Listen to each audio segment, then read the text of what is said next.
Selamat malam semuanya, apa kabar? Oke, hari ini luar biasa sekali. Saya senang bertemu dengan audiens di Buka Talk hari ini. Dan juga ada Teddy Aditya. Pasti banyak yang follow akun Instagramnya ya.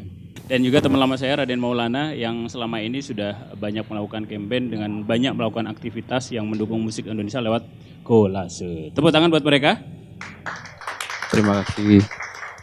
Oke, pertama ke Raden dulu. Raden, latar kenapa kemudian Raden melihat kondisi musik Indonesia dan akhirnya kepikiran untuk membuat kolase itu seperti apa sih? Apakah didasari oleh, ternyata banyak musisi yang perlu support tanpa harus melibatkan sponsor gitu? Silahkan. Sebenarnya alasan awal pertama kali memang gue ngerasain sendiri. Jadi basicnya gue punya keluarga yang jauh banget dari musik. Jadi cuma gue doang yang main musik. Dan di saat itu sama sekali nggak disupport. Nah akhirnya gue nyari duit dari musik di saat SMA sampai kuliah. Dan keyboard. Dulu bantuin Ruth Sanaya, Ruth Paramita, Sarwana, orang tua-tua lah. Sampai terakhir itu Alexa. Mas Yofi juga sempat buat yang Anditi. Dan di saat itu gue stop musik karena ketahuan ternyata muncul akhirnya di TV. Sama orang tua gue udah, kok ada di TV? Kenapa nih main musik gitu? Dan memang latar belakang keluarga gue memang semuanya dokter, TNI, dan accountant gitu. Dan udah, sepanjang saat waktu muda dulu, itu musik masih enak. Even sebagai session player keyboardist, itu enak banget. Dapat duitnya juga enak. Dan masih dihargain karena di saat itu tuh semua segala macam karya itu tuh perlu effort gitu. Mau beli CD harus ke toko CD, mau nyari sesuatu yang unik ataupun yang orang nggak punya, itu masih cari-cari gitu. Dan sekarang tuh udah bebas kan. Udah, bahkan Raisa, gue mau lihat Raisa makeover juga udah ada gitu. Pagi-pagi Raisa udah ada gitu. Dan udah hal yang udah gak jadi hal spesial lagi. Dan di saat itu, gue memberanikan diri keluar, gue terakhir tuh kantor di salah satu pertambangan, gue memberanikan diri dan gue keluar dan cemplung lagi ke industri musik dan gue mengeksekutifkan dan memanajerkan musisi di saat itu. Dan ternyata sulit banget. Sulitnya bagi para penikmat musik dan musisinya sendiri susah banget gitu. Karena di Indonesia poinnya adalah masih tata kelolanya tuh belum benar. Dari segi regulasinya dan segala macam tata kelola lah. Dan kita sebagai musisi ataupun gue yang pernah jadi musisi di saat itu mikirnya kalau gue mikirin pemerintah nunggu lama banget nih. Om Glenn lagi buat tuh kami dengan caranya dan alhamdulillah terakhir ketemu Om Glenn gimana caranya lu bantuin Glenn Fredly. Lu bantuin dari pemerintah atas ke bawah, maksudnya dari pemerintah ke masyarakat, gue dari masyarakat ke pemerintah nih gitu. Caranya dengan kolase.com. Akhirnya itu mudah-mudahan sampai sekarang berjalan. Nah di saat itu gue mikir ujungnya adalah modal nih. Ibaratnya dulu musisi tuh sampai saat ini yang berubah tuh cuma ininya, toolsnya aja. Dari vinyl, kaset sampai CD dan digital saat ini. Nah sekarang udah mulai ada streaming dan lain-lain. Tapi tuh sistemnya nggak ada yang dirubah gitu.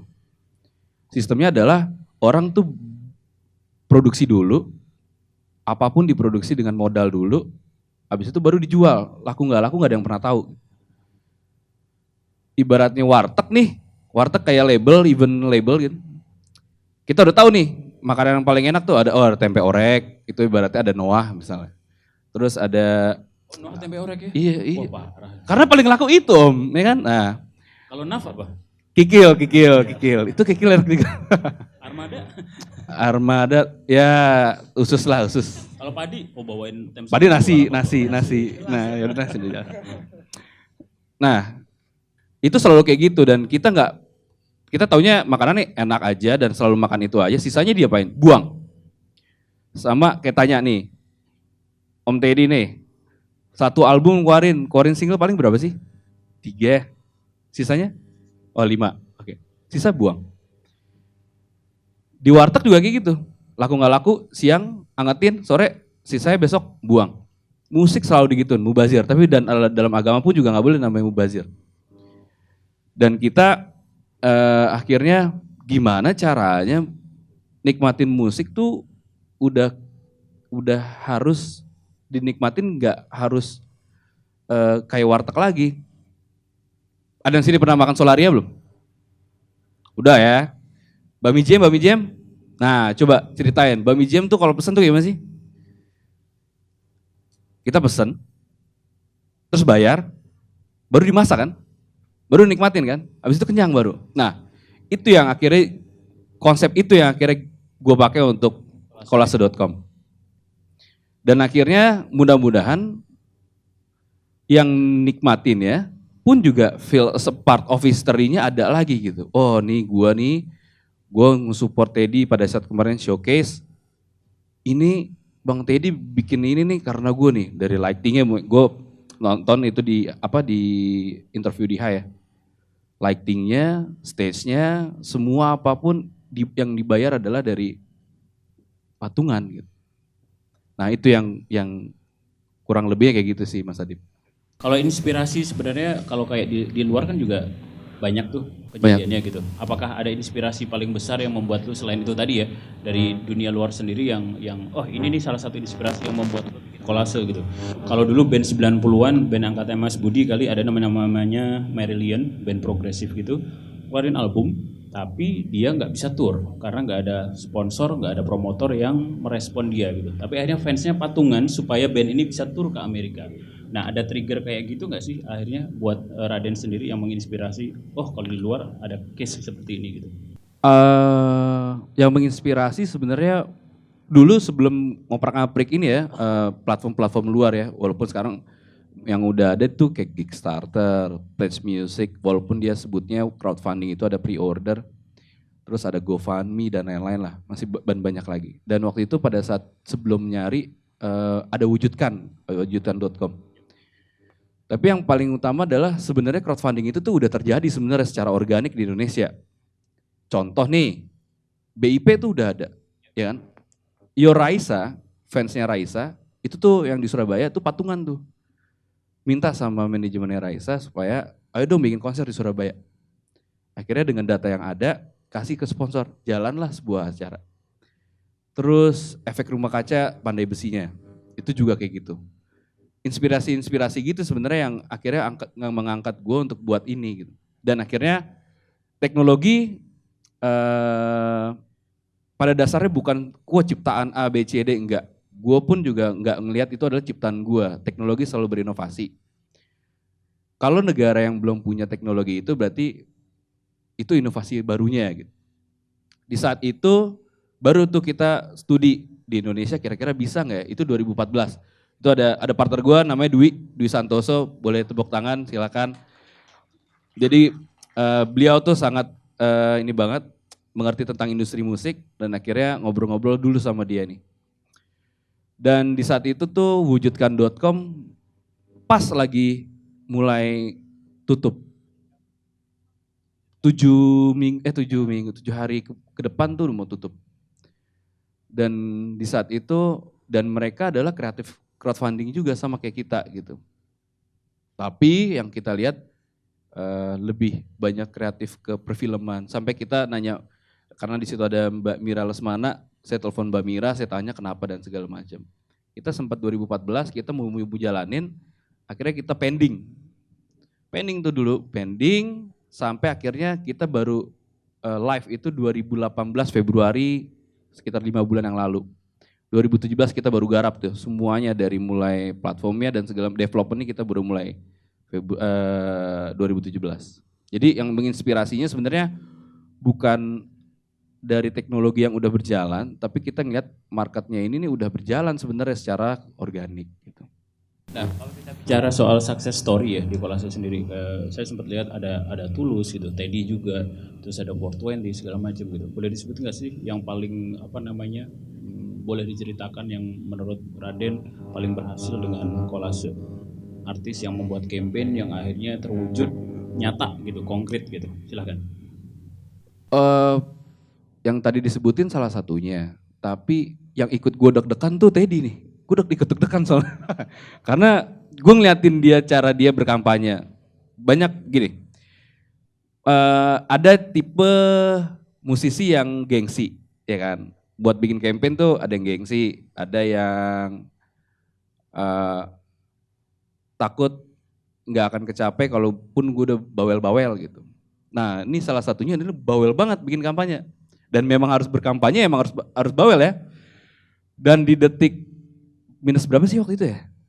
7 ya? H-2. Hampir 2 ya? Iya, H-2. Itu tuh dari yang berapa persen tiba-tiba jadi 50%, 50% jadi 70%, dan akhirnya 84% gitu. Dan gue kebawa, kok jadi takut gitu.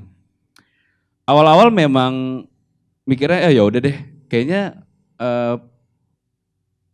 apa emang agak ini ya, maksudnya kadang kita ngeliatnya campaign kayak ikan sepet semua nih, kayaknya susah banget nih ngeluarin duit gitu kali ya gitu. Ternyata enggak gitu, berhasil. Dan salah satu yang deg-degan itu Teddy Aditya, terus Tulus tuh berapa hari ya?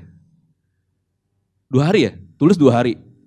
Itu juga menakjubkan sih tuh Tulus. Tiba-tiba 2 hari itu kampanyenya teman gajah untuk membeli kalung gajah karena gajah yang di video klip pertamanya dia itu dibunuh gitu. Jadi akhirnya dia membuat CSR untuk membeli kalung gajah itu sebanyak berapa gitu, saya lupa. Kayak gitu.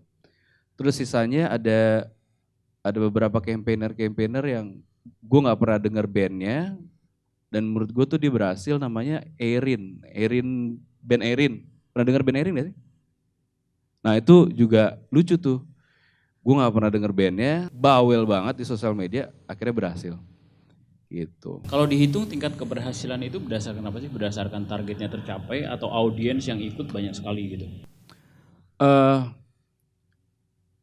Support system tuh sebenarnya nggak cuma harus fans banyak. Ada beberapa musisi juga yang fansnya banyak tapi nggak chief gitu. Dan kalau misalnya bisa dibilang justru malah support sistemnya itu ada, nggak cuma fans, family, friends, and for everyone yang support. Bahkan sama misalnya, Mas Adib tolong dong gue support gue, itu bisa. Dan dia, gue ngeliat tuh, gue denger dari teman-teman musisi tuh dia begitu tuh. Datangnya, lo support gue dong, ayo beli gitu. Dan kayak gitu, todong. Nah, dan itu support sistemnya. Bahkan mungkin sampai family juga gitu. Dan rata-rata campaigner yang berhasil itu ya mereka yang benar-benar niat untuk berkampanye supaya campaign itu berhasil gitu. Bukan yang bikin campaign ya udah, yang penting gue tungguin aja deh dapat duit apa enggak gitu. Iya. Nah, kalau teman-teman yang di sini nih pingin ikutan campaign ini kan, kalau Kolase itu kan fokus utama di musik ya. Ya. Semudah misalkan siapa paling ngefans band siapa? Indonesia. Naif. Misalkan dia pingin ngundang Naif, rumah di mana? Cinere. Misalkan dia sama teman-temannya di kompleknya di Cinere pingin ngundang Naif gitu. Semudah itu bisa nggak dia bikin? Bisa. Jadi nggak harus dari musisi. Justru semua pun bisa. Misalnya nih kamu mau ngundang Naif untuk ulang tahun pacar gitu. Buat band di suruh Naif akustikan. 17-an lah. 17-an oh ya, di komplek bisa. Bisa banget. Minta sama semua Pak RT, Pak Ibu RT, semuanya itu bisa. Jadi memang segampang itu.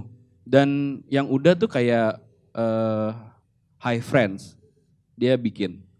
Fansnya si Hi-Fi, dia bikin untuk bikin Hi-Fi itu supaya datang di showcase. Terus banyak yang kita juga reject beberapa karena memang kontennya tuh agak melenceng, sensitif gitu.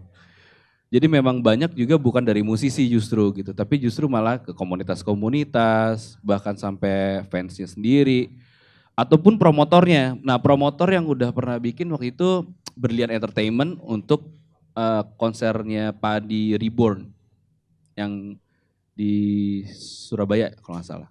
Ya. Itu kampanye waktu itu seperti apa? Eh, Gitu dengan berlian. Jadi kebetulan CEO-nya namanya Dino, dia minta tolong, gue mau bikin Padi Reborn nih beberapa kota yang udah berhasil di Jakarta tapi kerjasama sama TV. Nah yang lainnya gue nggak tahu nih kata dia. Kira-kira gue bisa tahu nggak ya berapa banyak antusiasnya untuk padi? Wah silakan, bikin campaign dulu aja. Toh juga ini buat jadi patokan karena yang kita lihat di kolase itu nggak cuma hasilnya, tapi datanya tuh kita bisa dapat kayak dari statistiknya udah bisa kelihatan. Misalnya mau bikin acara itu bisa tahu cowok ceweknya, terus umurnya, daerah mana yang beli dan segala macam tuh bisa. Dan itu bisa diakses langsung di dashboardnya masing-masing campaigner. Berarti seunik apa sebenarnya yang bisa ditampilkan oleh audiens itu dibebaskan? Kriteria musik seperti apa sih, tema musik seperti apa yang akhirnya diloloskan untuk campaign gitu. Misalkan nih, ada satu contoh, misalkan Will pingin nonton player di Polandia gitu. Bisa nggak sih yang sifatnya pribadi gitu, dia bikin narasi yang sangat menyedihkan gitu. Pokoknya gue sebelum gue meninggal, walaupun meninggalnya nanti tahun 80, usia 80 gitu ya, gue harus nonton Slayer di Polandia, butuh 50 juta, gue butuh kalian support gue dong, bisa kayak gitu kan? Bisa banget. Oke. Karena karya kan nggak bisa dibatas-batasin ya. Dan konsep crowdfunding di Kolase tuh baliknya adalah kenapa bisa apapun karena gini, Kolase tuh artinya tuh kolaborasi seni. Dan kolaborasi itu tuh memang dimaknakan kan dari musik dan lain-lain itu berkolaborasi nih. Dari kita bikin band pun berkolaborasi antara bass, gitar, dan vokalis ataupun dan drummer dan lain-lain. Sebuah acara showcase yang Teddy buat juga berkolaborasi antara lighting production, terus ada sound system dan lain-lain sampai ke fansnya juga gitu, penontonnya. Dan musik pun juga sebenarnya juga kolaborasi tuh. Nada dua itu do mi sol tuh itu kolaborasi. Kalau nggak chord C nggak akan ada kalau misalnya nggak ada kolaborasi antara nada dan nada. Jadi tuh dibebasin sampai halnya nada pun sampai mau bikin konser kecuali bagi yang membuatnya yang lebih misalnya tiba-tiba gue mau bikin acara showcase sex party, nah itu nggak bisa tuh. Tepuk tangan buat Raden Maulana dari Kolase. Jadi jangan lupa untuk follow di Instagram, follow di Twitter, like di Facebook juga ya. Ya. Oke. Nah sekarang langsung ke Teddy Aditya. Ted apa kabar? Alhamdulillah baik. Gue paling sempat lihat Instagram dia pas pergi ke Islandia ya. Aduh, ya ampun itu. Gue aja sekarang kalau sekarang ngelihat itu sebel. Sebel ya. Pengen balik lagi. Iya pengen balik lagi. Oke, Ted. Sebenarnya kita flashback sedikit nih. Karir musiknya Teddy sendiri kan kalau tidak salah berasal dari Jogja dengan segala macam. Terus ikut pencarian bakat. Boleh diceritakan sampai akhirnya Pencarian bakat enggak sih? pencarian bakat? Gue gak ikut pencarian Udah bakat. ikutan ya? Jogja juga cuma numpang lahir. Oh, numpang lahir doang. Iya, gue gede di Ambon sampai kerusuhan. Mungkin kalau kerusuhan itu tidak terjadi, gue nggak akan ada di sini dan berkarya di Jakarta gitu. Cuman kalau cerita sedikit tentang perjalanan musik gue, dulunya atlet serius, sampai akhirnya ternyata gue menyadari bahwa industri olahraga di Indonesia sangat Tidak menjanjikan. ya tidak menjanjikan. Belum ya. Belum sih, ya, belum menjanjikan sejauh ini. Semoga setelah Dan mungkin karena gue cabang olahraga juga tenis gitu kali ya. Mungkin kalau bola atau bulu tangkis akan lebih ini. Cuman sampai akhirnya di tahun 2008 gue ketemu sama Andre Hehanusa. Kebetulan teman bokap gue lagi acara ngumpul-ngumpul disuruh nyanyi, diajakin jadi backing vokal. Dari situlah mulai belajar profesional di dunia musik gitu. Diajakin jadi backing vokal, terus akhirnya di 2010 gue ketemu banyak teman-teman kayak Kunto Aji, Adera, B-Boy kita sempat bikin grup, sempat main sama Birli Kumahawa Project juga. Sampai akhirnya di 2016 gue rilis album solo gitu. Ya kalau perjalanan singkatnya sih gitu sih. Kalau kemudian ngelihat kolase sebagai sebuah bagian dari boleh dibilang infrastruktur yang mendukung kelangsungan musisi Ya. musisi Indonesia gitu untuk dengan beragam kampanye, melibatkan audiens, melibatkan fans gitu. Itu menurut Teddy gimana sih? Gue jujur seneng banget sih dengan adanya kolase karena kalau gue boleh cerita dikit, waktu gue rilis album pertama kali rilis album, gue memutuskan untuk memilih jalur independen, which is cobaan terberat bagi musisi independen adalah dari sisi finansial. Semuanya sendiri ya? Iya, semuanya sendiri. Nabung sampai 2016 sepanjang tahun ngerjain album, sampai akhirnya rilis. Itu ya kayak dengan adanya kolase, waktu pertama kali gue rilis album, gue bikin showcase. Gue jualan merchandise, modalnya jual mobil gitu. Kayak pas ada kolase, oh gue gak harus jual mobil lagi gitu. Jadi emang menyenangkan banget buat gue karena nilai plus lainnya mungkin karena waktu itu gue pernah juga begitu abis rilis, gue bawa satu tas gede ke Java Jazz, itu isinya merchandise gue jualin langsung ke orang-orang yang mau beli lewat Instagram, kayak yang mau ketemu gue di hall ini mau beli silakan, ya COD, silakan samperin gue dan beli gitu. Dan gue bawa 250 pieces dan habis. Mungkin kayak sebenarnya konsepnya yang gue lakukan kemarin, campaign untuk bikin showcase itu kurang lebih seperti itu gitu. Untuk gue punya bisa dapetin duit lah untuk melanjutkan karya-karya gue butuh audience, gue butuh teman-teman yang suka sama musik gue untuk support gitu. Jadi kayak ya senang banget gitu, kayak ada jalannya gitu. Kalau kemarin ketika akhirnya berhasil membuat konser itu gitu ya, bisa mendetek enggak sih bahwa ini fans baru gua, bahwa ini fans memang loyal dari awal gitu. Bisa kelihatan nggak dari yang ikut campaign itu? Apakah semuanya muka yang familiar yang selama ini komentar di IG dan Twitter lu, atau oh ini enggak nih? Ini Sebagian iya dan sebagian enggak. Bahkan banyak juga yang nge-boost campaign-nya tapi nggak datang. Jadi emang pengen support supaya acara ini jalan aja gitu. Terus bahkan dikasih ide, gue nggak bisa datang di tanggal segitu karena ini dan karena tinggal di luar kota, ada kerjaan. Jadi gue beli ininya, terus tiketnya boleh lu kasih giveaway buat fans lu yang nggak bisa beli rewardnya gitu. Karena kebetulan gue mikir waktu itu gue pasang rewardnya itu harganya 195.000 dan 325.000, which is kalau untuk kayak banyak pendengar gue yang SMA mungkin harga segitu cukup mahal. Iya. Total berapa ya audiens waktu itu yang akhirnya terkumpul? 250-an sampai 258 total. Total berarti berapa kalau dirupiahkan? Kalau dirupiahkan total hasil dari campaign kolase itu kemarin 70 juta sekian. Berapa bulan akhirnya campaign itu? Itu campaignnya jalan 2 bulan. 2 bulan. 2 bulan dan kayaknya emang orang Indonesia tuh emang harus kayak last minute gitu ya. Jadi hampir 2 bulan dapat 100 juta. Sekitar. Iya. Tepuk tangan buat Teddy Aditya dan kolase. Untuk album baru kebayang nggak untuk melakukan campaign seperti itu? Wah, album baru gue giniin juga nih. Gitu. Apa udah ada plan nih sebelumnya? Gimana? Gue masih akan melihat ke depannya gimana sih, karena emang plan album juga lagi disusun, bentuknya bakal kayak gimana, jadi tapi nggak menutup kemungkinan gitu, karena itu mungkin kalau misalnya gue, karena banyak yang cerita fans gitu, banyak yang cerita, Kak kemarin datang itu berasanya kayak kita yang punya show itu, karena mereka yang bayar lighting, mereka yang bayar lighting, mereka yang patungan untuk bayar semua elemen yang ada di showcase itu gitu.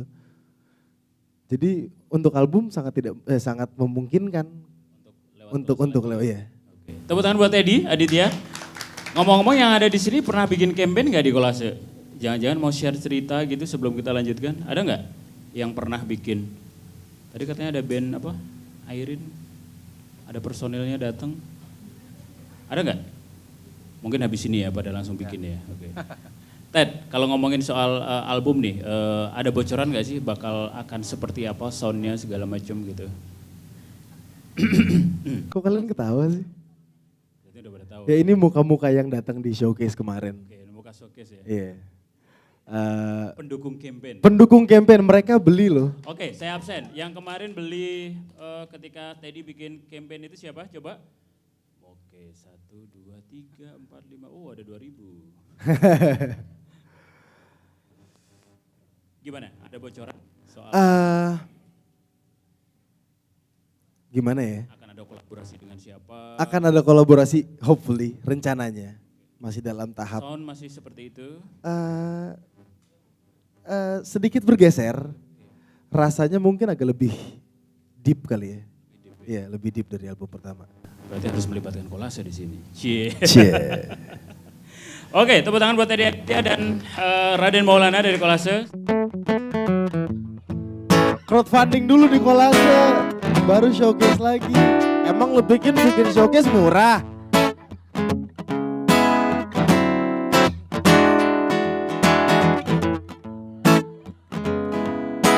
Gila ini Dead Squad agresif-agresif banget.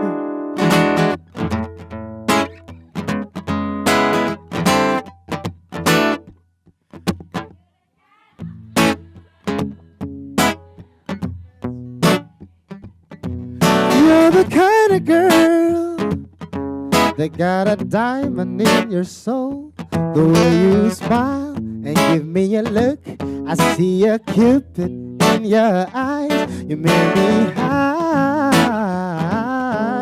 Oh. You're the kind of girl that always makes me happy. You're the kind of girl that I want to spend my life with.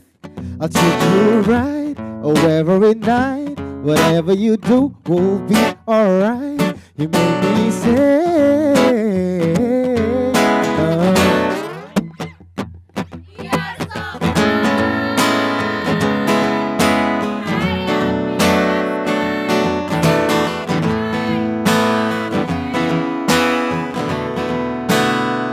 to the wonderland,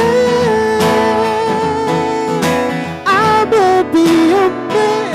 You say we be all we can. Can I be your man in your wonderland? Can I be your man in your wonderland? Everything is always about you. I fell in love to everything you do. Oh.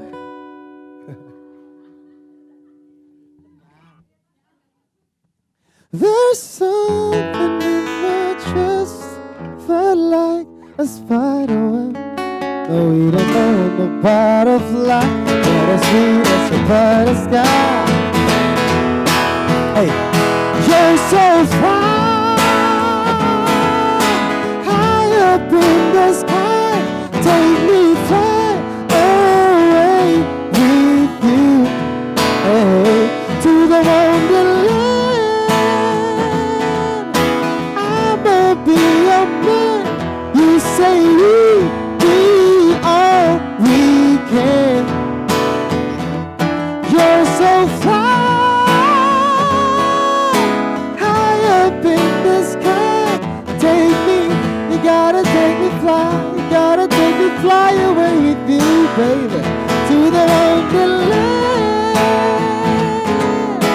I'ma be your man. You say we be all we can. Can I be your man in your wonderland?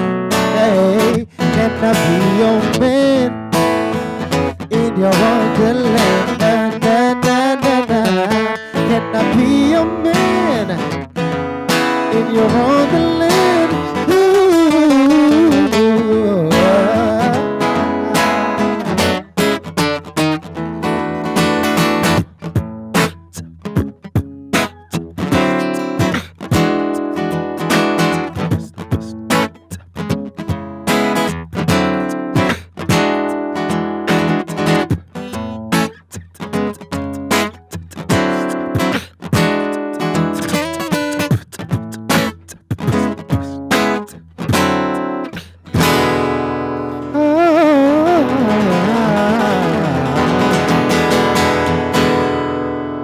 Selamanya.